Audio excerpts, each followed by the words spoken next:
Hi guys, welcome back to the start of a new video. If you guys are new here, my name is Nisha. If you are a returning subby, thank you so much for clicking on this video. I feel like this setup is giving like 2016 glam room or something, and I'm not even a makeup artist. But anyways, so in today's video, we are going to talk about a sensitive topic for me, and it's how I basically got the wrong gender blood test. So if you guys are interested in hearing my story, then stay tuned. So first I'm going to start with showing you guys some clips of, okay, rewind. All right, so first things first, if you guys are new here, if you guys aren't new here, then you know that I had two boys, Tamir, who's 6, and Tasai, who's almost 3. So we had always wanted a baby girl. So when we had our second baby, when we had our second baby, I had heard of sneak peek blood tests.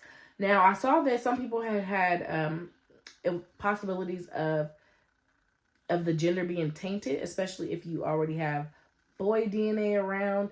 However, with everything that has happened over the years, with technology improving, and then them having the option of getting it done in a clinic, it was supposed to be less chances of you getting male contamination.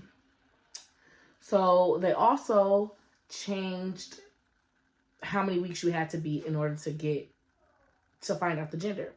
So let me go ahead and I'll actually put it on the screen.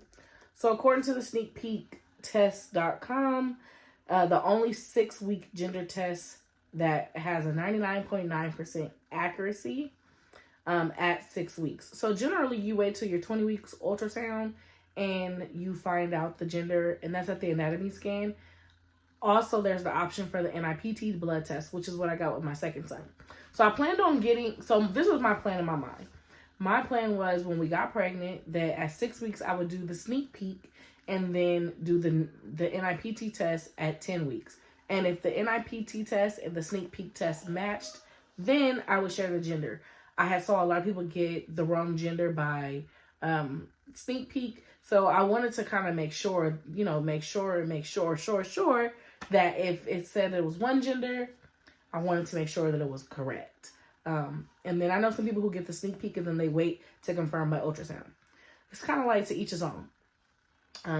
So after we found out the gender, which I'm going to insert the video. All right, guys. Okay. Hi. The gender is on in. Tamir, put your shirt on. You gotta put your shirt on. Yeah, I'm about to cry. Okay, you guys ready? Look, you ready? Look. Should I put some music on? No, you won't get copyrighted. No, it's not for us. Oh, no, it's fine. Should we pray? Yeah. Okay, just do it. Ready? Yeah.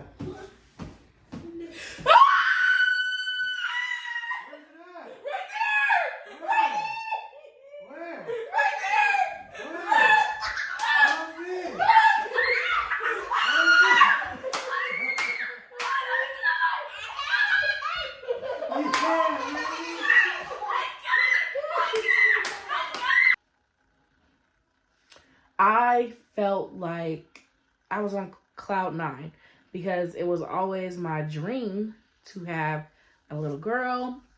I felt like it would be perfect. We would have our 2 boys, our daughter that Tayari and I both, desired. And, even Tamir, he would ask me, like, which is my oldest, he would be like, Mom, you want to have a sister? And he even says it now, like, I want to have a sister. And I'm like, that's not something that Mommy's in control of. I would hear a lot of people ask me, like, oh, we're praying that you have a girl and da-da-da. So with Tasai, I dealt with extreme gender disappointment. So a part of me was really afraid to have another baby because I didn't want to put myself through that again. I had, over the years, not a lot, but I had accumulated like certain little special little girl outfits that I had bought from different stores, baby stores that you go to because, for me personally, I could walk in a store and see the girl clothes and be okay. Sometimes, but every now and then I would be like, you know what?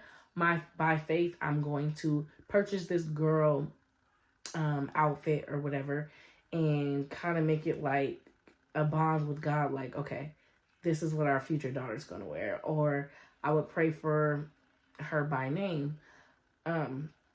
So when I found out that it was a girl, I was just like, oh my God, like, this is perfect. But a part of me was still a little apprehensive because I still had, there's still that 50-50 chance. And even though other people had got correct genders at 6 weeks, I still was just a little apprehensive. And I had planned this beautiful, like, announcement in my mind and everything. I just wanted the Nipt test to say, indeed, female.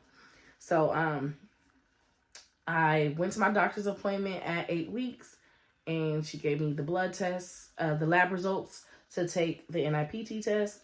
And then when I got the Nipt test, I called back, and they told me that the fetus was a boy. And I'm like, wait a minute, what? The sneak peek just said girl, and the Nipt is saying boy, and I'm just like devastated.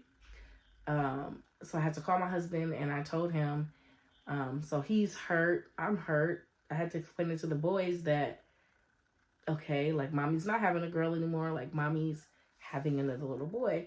So for me, it wasn't so much that I was disappointed in that specific baby, but more so in the loss of what our life would be like with a daughter, and the hope that I had to have a daughter, that relationship, that bond, and then just the dynamic of our house where we have 2 sons and a husband, so we have 3 boys, and then just me. So just the fact of like having an extra girl, extra estrogen, to make the difference. And then having daddy's little girl, for Terry to get to experience being a girl dad, that was all very important to me. To have the chance to raise a little girl, a little black girl, to love her skin, to love her hair texture, to teach her, womanly things. I just was hurt, essentially, that we didn't get to experience that. So we went to our 20-week anatomy scan, and she confirmed that it was what she asked me.